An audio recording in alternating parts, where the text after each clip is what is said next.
The topic I'm gonna talk about is this perspectivity of time. I will start with a quotation from a novel. Some historical event only appears to be more distant than it actually is. When I was born, the Second World War was a mere 23 years in the past, but it has always seemed like a completely different epoch to me.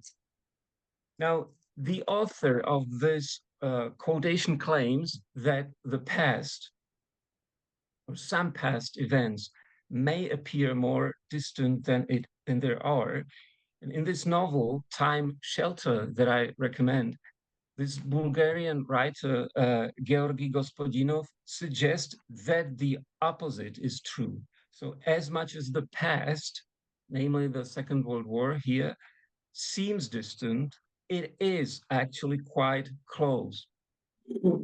Putting aside the disturbing tone of this message, let us focus on what it says about the structure of time. In retrospect, temporal distances can appear distorted. The past can be subject to perspectival appearance, and this is the topic of my talk. But we mainly talk about perspective in relation to space. So perspective refers to the fact that certain spatial features such as shape or size or mutual distance of objects appears differently depending on the viewpoint from which they are seen. But observation about the perspectivity of time point to something else, point to experiences in which certain temporal relations appear differently depending on the standpoint in which we find ourselves. And Edmund Husserl, when commenting what he calls a sort of temporal perspective, eine Art zeitliche Perspektive, states that when events recede into the past, they appear to us to have contracted accordingly. And both Husserl and Merleau-Ponty see far-reaching analogies between temporal and spatial perspectives. And this obviously raises huge amount of questions.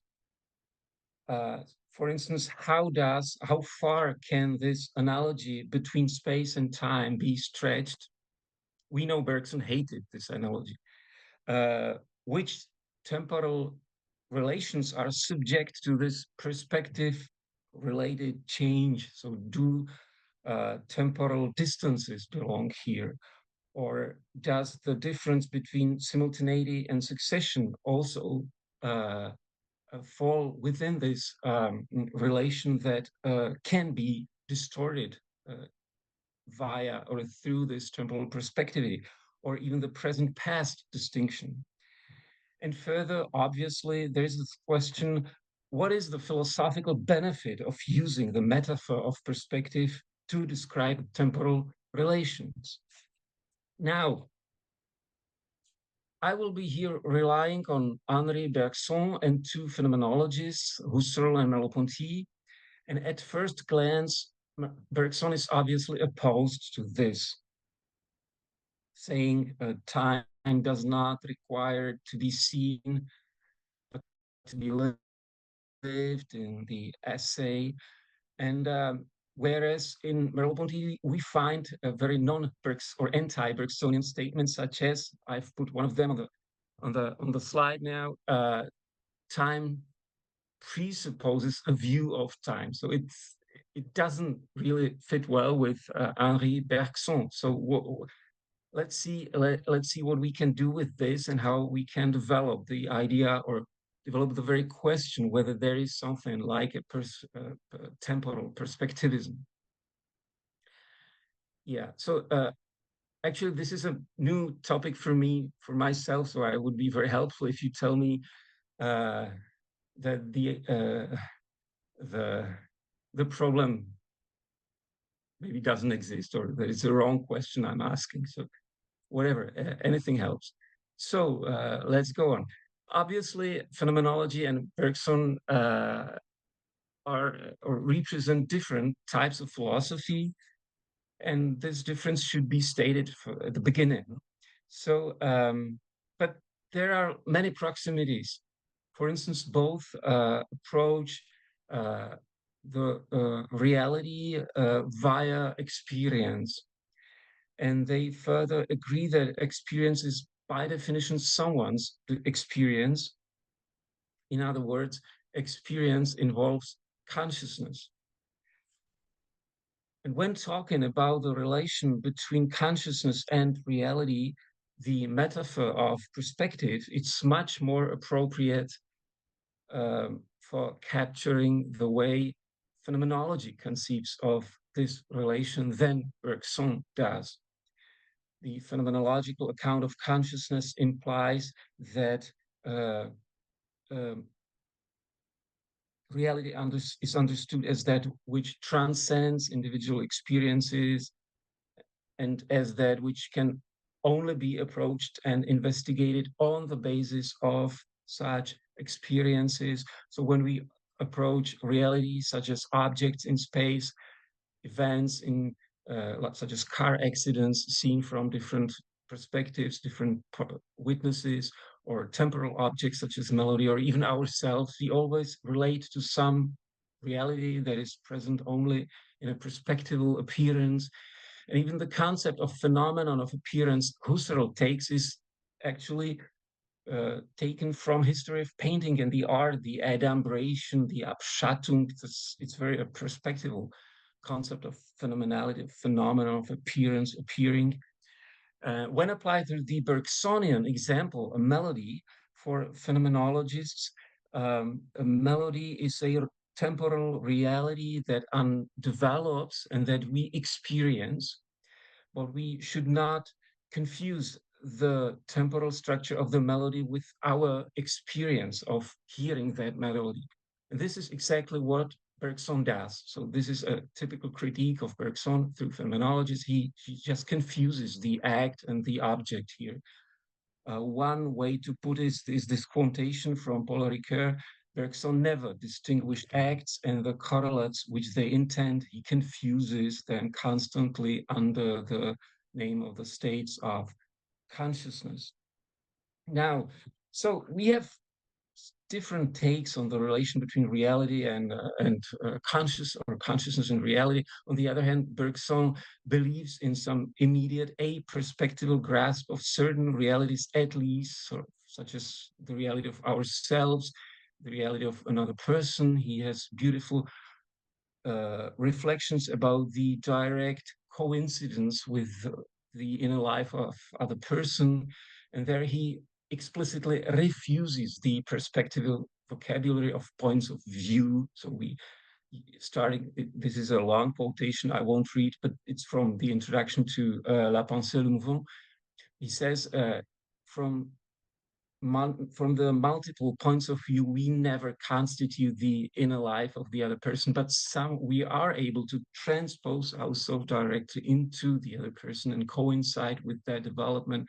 And so obviously know that stuff. So I'm just recalling this opposition, this difference, because it's going to be important for what's going to follow. Husserl. So Husserl is the first author I will spend a while, quite some time with. So he has this idea of atemporal perspective in his lectures on intimate consciousness of time. And the idea is very simple, actually. What he says is, the more an event recedes into the past, the less distinct it is to us. There's an analogy between the spatial and temporal perspective, between the growing distance in space and in time. And here's the key quotation: the points of the temporal duration recede from my consciousness in a manner analogous to that in which the points of an object stationary in space recede from my consciousness when I remove myself from the object, so when I walk away, or when I just drift in time and the object becomes more distant in time, the object keeps its place just as the tone keeps its time. Each time point is fixed, but it flies into the distance for consciousness. The tone itself is the same, but the tone in the manner in which it appears, so the appearance of the tone, the phenomenon, the way it is present to consciousness, is continually different. He talks, the different appearance consists in contraction. Husserl talks about, uses that kind of terminology, saying there is some shrinking or contraction of parts of the distant tone. The term is Zusammenziehen or Zusammengerücktheit, also es ist irgendwie more compressed, what recedes. And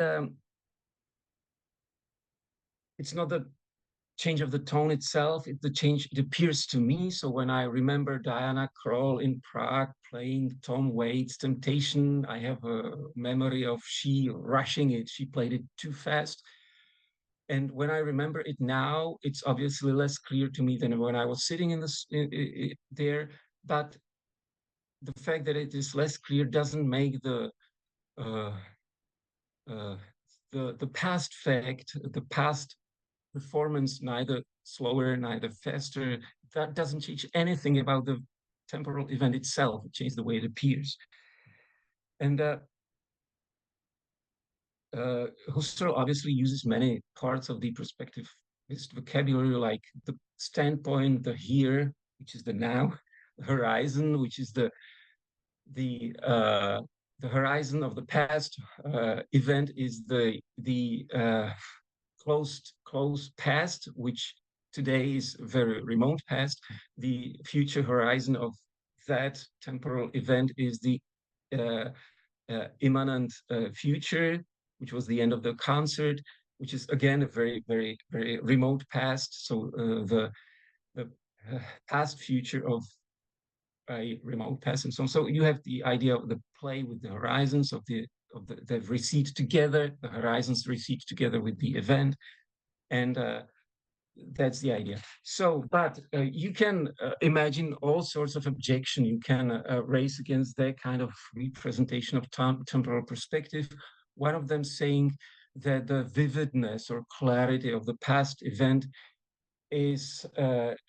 has nothing to do with distance and time. It has to do more with emotional charge. Yes, so Mark Sinclair was telling he was in Prague a year ago, shortly after we had a difficult moment, which was a shooting at our faculty, 14 people death. I was just 2 floors away, we were evacuated. And so once you hear shooting or similar kind of sounds, it just comes back. And so the clarity or vividness of the memory, it's not function of temporal distance. It has nothing to do with temporal distance. It's just function of meaning or relevance or whatever. You can develop this point of critique. There's another point of critique saying that Husserl's diagram or Husserl's idea presupposes the continuity and homogeneity of time, so just a line. But the experience time, the way we lived from then till now, is not composed. It's not a line. It's granular. You have every day is different. Somehow you forget some of them. We skip in time when relating to our past, so it doesn't make sense. The continuity doesn't make sense here. So it's somehow too much mathematical to be true, or there's too much geometry. But alongside to this objection, what is important for us is, and that obviously have been dealt with in literature on Husserl. Mykolas Romeris has a beautiful book on time space intertwining in Husserl, where she deals with this. But a Bergsonian objection would say something like, okay, time can be continuous, why not? But it's qualitative. So there's a qualitative progress, or the change consists in the change of quality of the states we were, or types of experiences we went through. One example here from the beginning of Time and Free Will, the progressive development of a moral feeling of pity, where Bergson says it's a transition from repugnance to fear, from fear to sympathy, from sympathy itself to humility. So there is a gradual development of an emotion that has a very qualitative tenor to it. So, and there is continuity, but there's this qualitative change, which we do not find in Husserl. And this is why Husserl is wrong, because he just didn't realize that there is this heterogeneity. Now, I believe Husserl, in a sense, can be defended, but I will skip the defense to save time. I think it's possible to separate this and to abandon this geometry and still to keep some key message, which is there is an identity of temporal object that just remains intact through the multiplicity of phenomena, temporally conditioned ways of this phenomenon, of this reality to appear. So, and this multiplicity is not or plurality of ways of appearing of the very same past phenomenon, has nothing to do with plurality of people, but with plurality of time. It's this multiplicity of the passage of the time. And also another message that is important for Husserl is that what we are doing here is not psychology of time. So there's huge research in psychology of time, capacity to remember, to forget, repression. We do not like certain past events. We keep them distant, even though they stay somewhere within us. But this is not what Husserl is doing. So what he's doing is not psychology of time, but reflection about the very structure of time. And there, the present and the past is ontological different. Past is what is no longer, and it's a particular type of not being. It's not just nothingness. It's a sub type of nothingness. It's no longer being. And how do we get in touch with what is no longer? And it has certain epistemic implications, such as it's not fully accessible any longer, and so on. So I believe there are ways to defend Husserl, but there are also quite strong points against him. But let's skip to Husserl, to Bergson now, where we, as I believe, do have a certain perspectivity of temporal passage. Bergson repeatedly describes time as a continuous change in which experiences of different quality not only follow one another, but also interpenetrate. I have briefly mentioned the example of the qualitative progression from repugnance to fear, then to sympathy and humility, which constitutes the moral feeling of pity. And the time as continuous change is thus not only a succession of states of consciousness, each with a different quality, but also their arrangement into a temporal totality of an organic whole, which Bergson sometimes compares to a musical phrase. But also non-melodic, repetitive events such as movements of the pendulum or sounds of the bell are experienced as totality with a particular quality. So unities that we count, just counting. So even for Bergson, is not only a discrete multiplicity, as we know. Counted unities constitute an overall impression on consciousness, the newly added unity changes, adds to the whole and changes the whole. We have many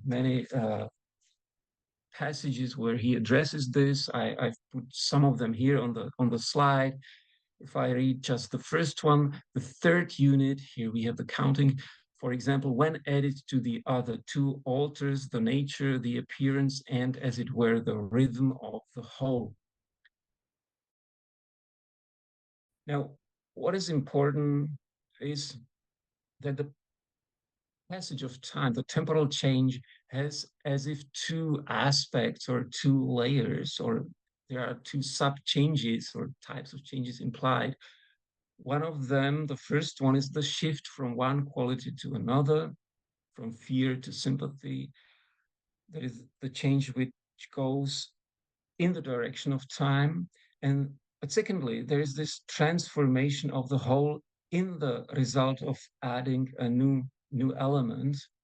And such transformation or new organization of the whole ascribes to the previous units, to the previous sounds of the bell, previous parts of the melody, a new position within the organic totality of the melody or within the overall impression.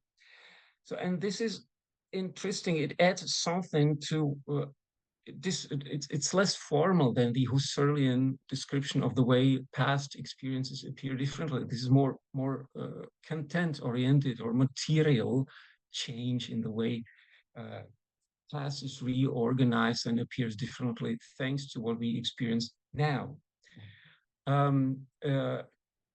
There's what I would call Bergson's organic time perspectivism. Is perspectivism because it describes time as changing, or past events as changing their way they appear to us, and there's a unique consciousness to which they appear. So there is this centrality of the look or of the consciousness. And here's yet another example. The famous quotation by Miles Davis, reported by Herbie Hancock, can be understood in this way. So when asked, how do you improvise? What do you do when you hit a wrong note? He says, well, when you hit a wrong note, it's the next note that you play that determines if it's good or bad. So there's this retrospective determination of what already happened. And here on the slide, you have yet another quotation from Husserl, the memory of my first seeing the city. After some time, I've been living in the city. So the memory is changed, or it is put into a context later on. I won't read it. It would take too much time, but it's beautiful. So, but one last thing that I would add to Bergson is that Bergson defends this organic perspective not just positively, given examples, but also negatively, by refusing to take things by the other end, as he says, refusing to focus on regularity, stability.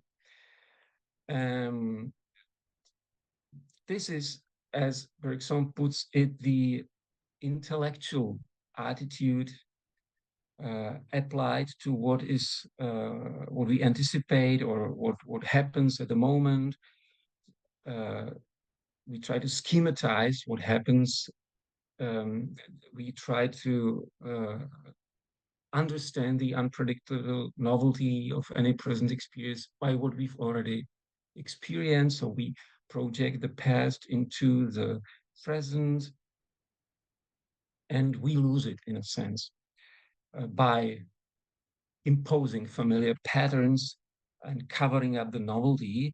And thus, when listening to a new composition from a well-known artist, we are burdened with a number of expectations.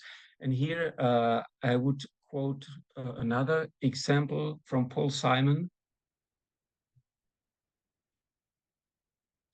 He reflected once on the situation which he found very uncomfortable. Well, he was working on the album, you have here, Stranger to Stranger, 2016, and he said, there are a lot of preconceptions about my new work because I have been familiar to the public for 50 years.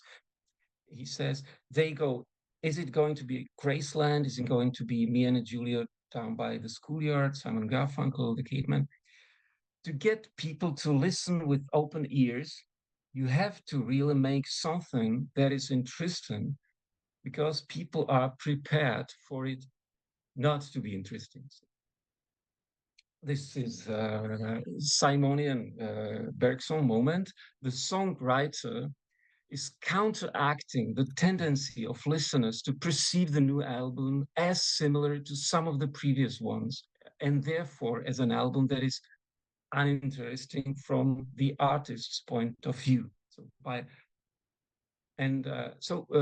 The thing I wanted to say by this is that Bergson actually works with the perspectivity of the present by saying there are two possible perspectives on the present as being in the making or dynamic or static.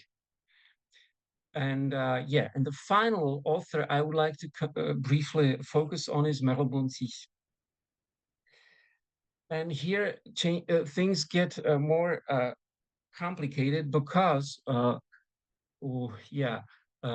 one of the many questions I listed at the beginning was, what are the features that can be perspective dependent? Does sequence or succession of events count among them? And we have examples in Merleau-Ponty, studied by Merleau-Ponty, that suggest that even succession counts among perspective dependent phenomena in temporal experience, which is a bit which wasn't the case in Husserl or in Bergson. So they had some ways how to reflect about the way past appears to us differently, but the order of past event remained the same. Yeah. Examples studied by Merleau-Ponty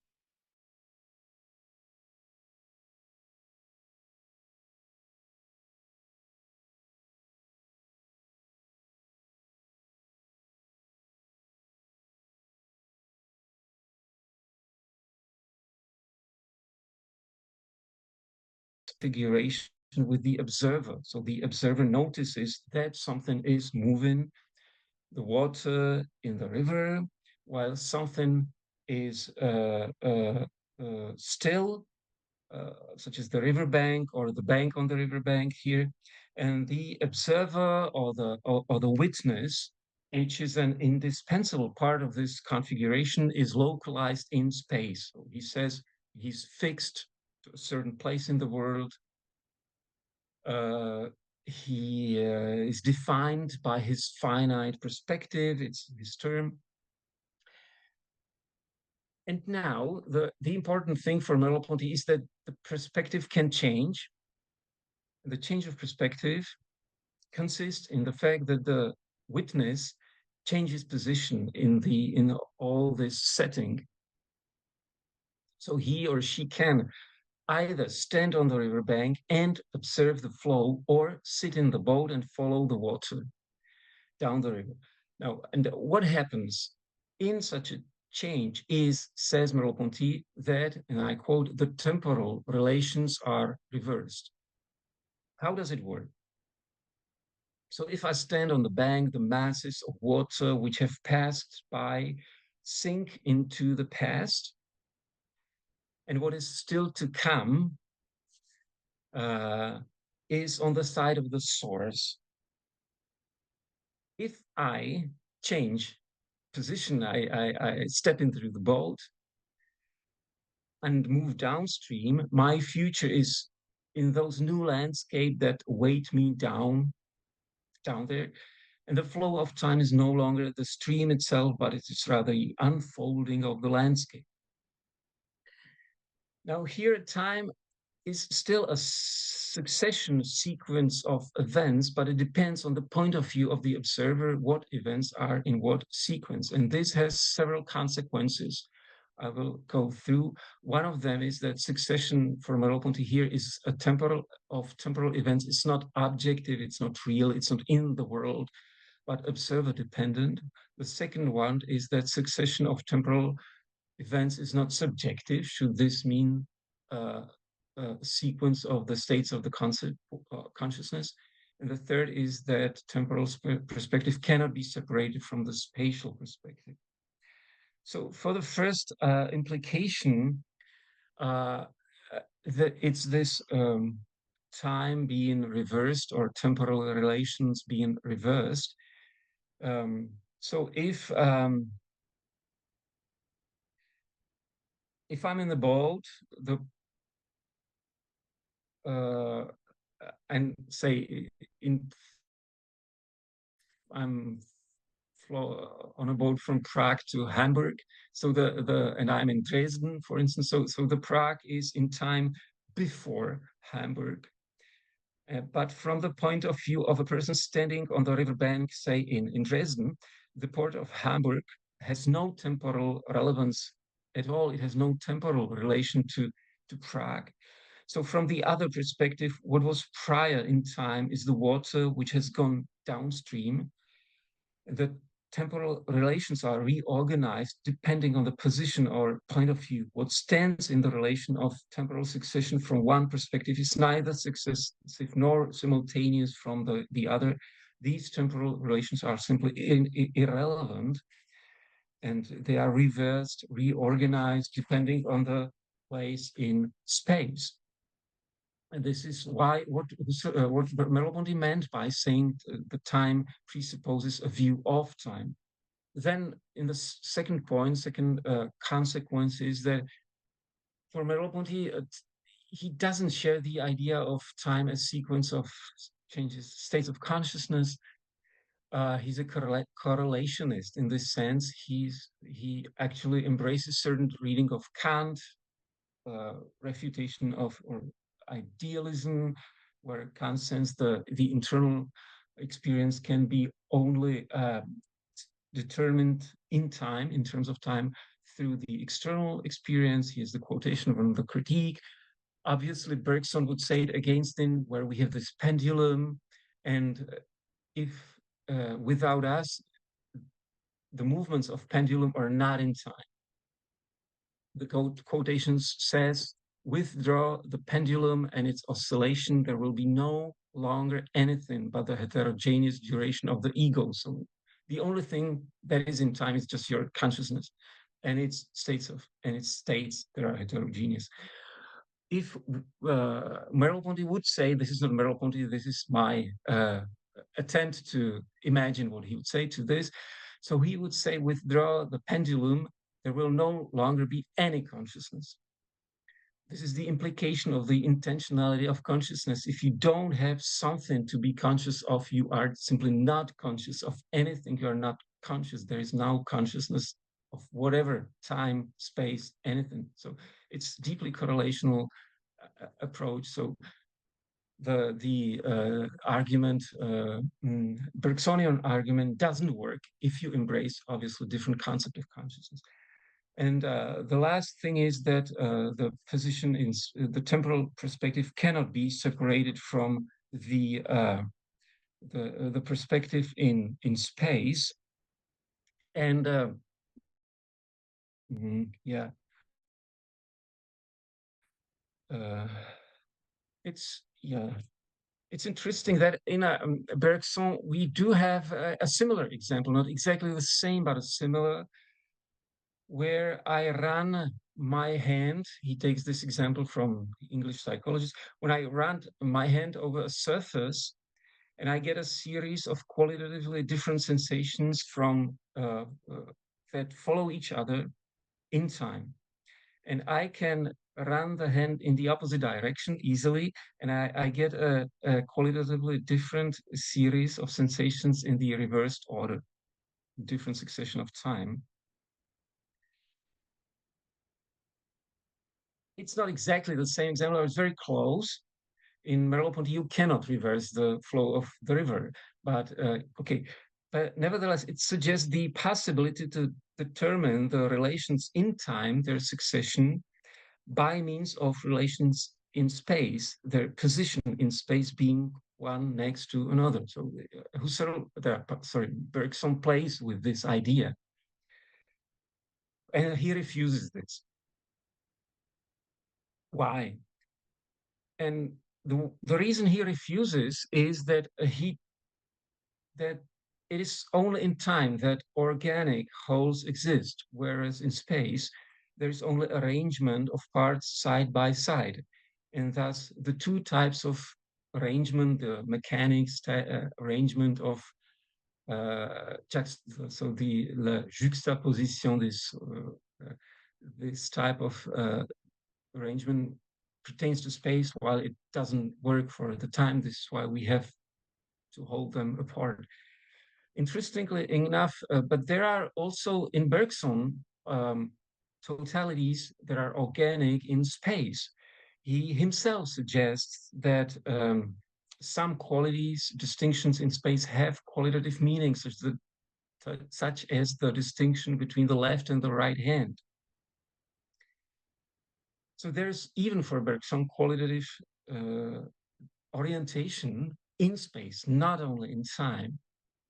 And this is why actually his refusal of the example I have just mentioned doesn't really work, or should be reworked a bit. And I mentioned this here just to say that when Merleau-Ponty says that time, temporal distinctions are space dependent, the space he is having in mind is not geometrical spaces or oriented space, it's a qualitative space. I distinguish left, right, before, behind, up and down, as if in the river example I have upstream and downstream relative to me. So there's this oriented, lived, and this brings me to the very not last but nearly last point, is what is the view. So time presupposes view, a view in time, a view of time. Here the view doesn't refer to a simple seeing of a thing in front of me, a chair, but a complex grasp of things. So I understand there's a chair in front of a table. They are part of the equipment of the room, and which is the background of the chair, both chair and the table. So view is a kind of synthetic act, grasp of a manifold in a certain arrangement. It's a holistic structure. And when talking about a view in relation to time, time presupposes a view of time. Merleau-Ponty, as I understand him, does not transpose the structure of the spatial perspective on time. It's not an analogical thinking. What he does, he shows that perspective in space, the seeing in space, has already a temporal constituent part. Each time when I tell a story of looking at something, I can tell it both in terms of space or in terms of time. So when I take the subway and I am literally at a present station, so I arrive at a station, one station, and I understand that I have arrived at this present station after I have been another station on my way to the station that is yet to follow. And further, not only does this subway journey, which obviously takes place in space, involve the near past and the near future for me. Moreover, it emerges against the background of the wider past and wider future. And it's this time of examples, space is implied in my grasp of time, and time is implied in my grasp of space. Now, what does this idea of an interdependence or interpenetration of time and space, it's very anti-Bergsonian, obviously.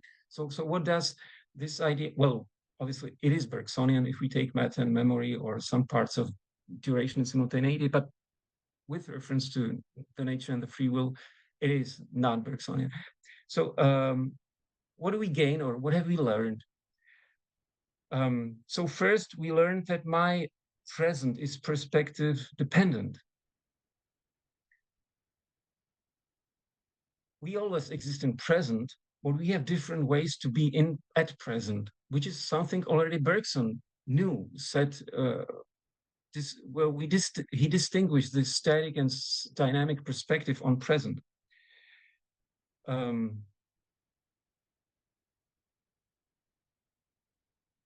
Merleau-Ponty, it's slightly different, this perspectival multiplicity of the possible meaning of the present. So another example, when I go home, it's late, and I still go shopping, and I make a phone call home, and I say, here is only a non-stop grocery at the station open anymore. Yeah, so I will. Yeah, so and then car goes by making a sound, and I say, talk more loudly. It's very noisy here. So I say the here twice. Each time it means something different. One time it's a neighborhood, the other time it is a street, and yet it always marks my position in space. So I'm in the same place, but in different position each time. So at the same time, also the immediate future is different. Once the immediate future is the phone call I want to complete. The other time it is the shopping I want to do. And as Merleau-Ponty states, the here refers to this, well, his way to say this, here refers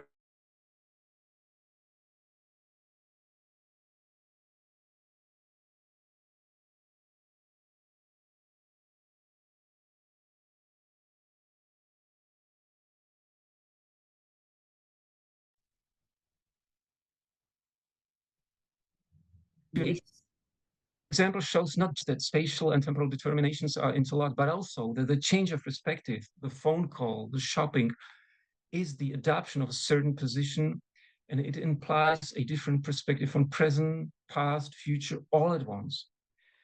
And it is a change that affects all time dimensions at once. A different present has a different past and a different future. So, and to conclude, I will pass to this perspectivity of the past, the case I began with. So what is recollection and how can it be perspective dependent? If we stick to Merleau-Ponty and his emphasis on the link between space and time, we should say that in remembering, we refer to a past time at its place. So we try to relive or reenact, reopen a past perspective with its horizons of an immediate past and its imminent future. And we also try to recall the past anticipations. And here Merleau-Ponty has one, again, anti-Bergsonian quotation. It's in the middle of the monitor now.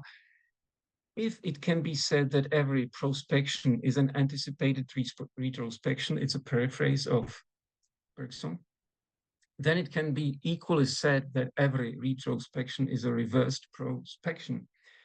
This implies a different take on the perspectival distortion than the one in Husserl or Bergson. So the perspectival distortion, the one caused by our present, might consist in the fact that we are no longer able to see the past anticipations that did not materialize, that we project the development known to us into the past as its only future. While Bergson warns us that we distort the coming time by projecting past experiences onto it, as it were, casting the past into the future and depriving it of its unexpected nature. Merleau-Ponty reminds us that we can also throw the present into the past and deprive the past present of its living, open-ended character. And the question for Merleau-Ponty is whether Bergson's philosophy commits this error, which he believes it does. So this is for perspectivity. And then, the very last slide was meant to address the question whether this temporal perspectivity only it has a descriptive value of showing us that certain temporal features are perspective dependent, or whether it even has the ambition to contribute to the very definition of time.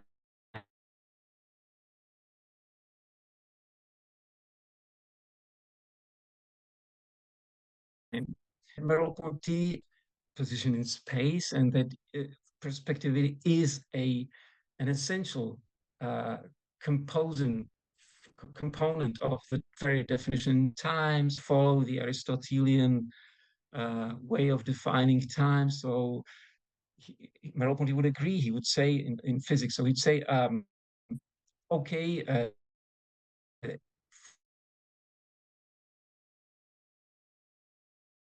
we'd say for there to be to change. So he would agree with Aristotle again. It is an of time. What would be next, and how would we define time? Because he says many times time is, and then he says something like a network of intentionalities. He has very holistic descriptions, but he has no a phrase that would fulfill meet the requirements of a definition. But he would say something which is here in the middle, that time is one arrangement according to which a relationship of movement and rest can be captured. The other arrangement is space, neither of which can stand alone. So this, I believe, would be roughly Merleau-Pontian. It's still not a definition of time. And the last thing I want to say is possible objections against all this in Merleau-Ponty. He bases his definition of time, if there is, on the case of locomotion, so of the movement in space. But traditionally, we define time also through changes of quality, changes of intrinsic properties, as Peter Geach would say. So I don't know what I have here. Snow melts, an apple turns rotten, a man gets, or a woman even gets older. So this passage of time sometimes, and the irreversibility was defined in reference to this kind of experiences that are absent here. So, and what does that mean? Does it make Merleau-Pontian approach invalid or not? This I do not know, and this is why I end up here. Oh, thank you very much for your attention. Thank you, Jakub, for a stimulating paper.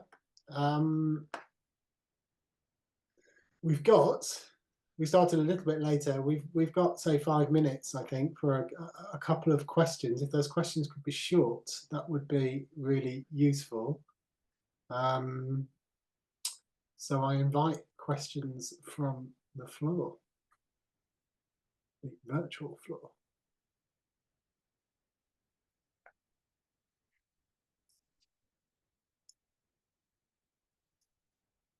If no one has a question, I've got one, but I will wait for a little longer to see if anybody else has one. Joella. Hello, Mark. Hello, Jakub. Thanks for your presentation. Just a remark on a question. The remark is that if I consider your conclusion, maybe I could say that Bergson would disagree about the assertion that we can have a temporal experience which is not spatial. You say you write. I don't have the assertion precisely in my mind, but this is something like that. You conclude that we can't, according to Merleau-Ponty, we can't have a temporal experience which is not spatial. It seems to me it's a very hard discussion, but it seems to me that for Bergson it is possible, and I think in particular in our temporal experience when we are dreaming, for example, or when we are thinking, and when we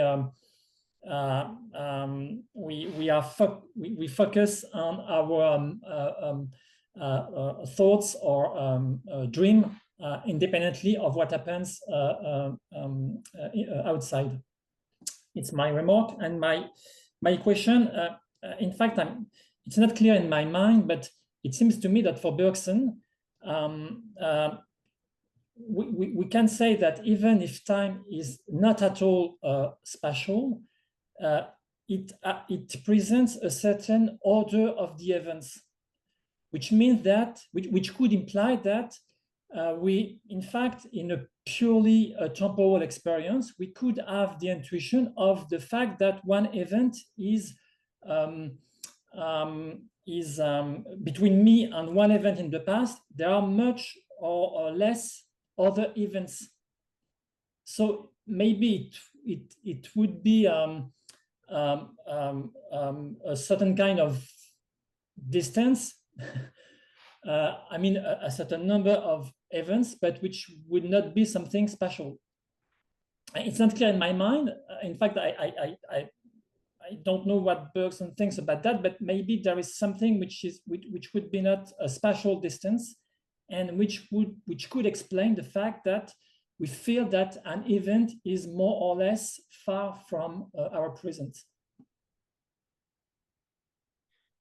It's a question. Yeah, thank you. Thank you very much. Actually, it's a question for me as well. Yeah, I don't have an answer. My intention here was to raise a topic, which is this temporal perspectivity, and to highlight differences. The question is that and I take it as a suggestion. Yeah, both this dream. Did I get it correctly that in a dream there are spatial distinctions? Was it what you said, or? It seems to me that for Bergson, we can have an experience, a temporal experience, without any spatial quality.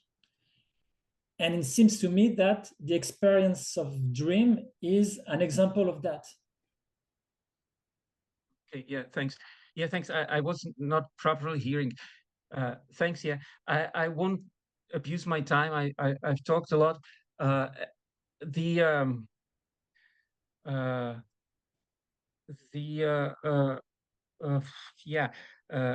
think the simple answer to both, or reaction, not an answer to both suggestion would be what happens with this idea of consciousness as being essentially intentional, directed to something, throwing itself outside of itself, needing something else other than itself in order to be a consciousness at all. So, and and it doesn't have to be spatial, but it can be a remote past. But we refer to the past. We do not refer to our memories. We refer to the past, to which our memories are the journey somehow. So, and I think this is the key point where the two approaches part ways. Yeah. So.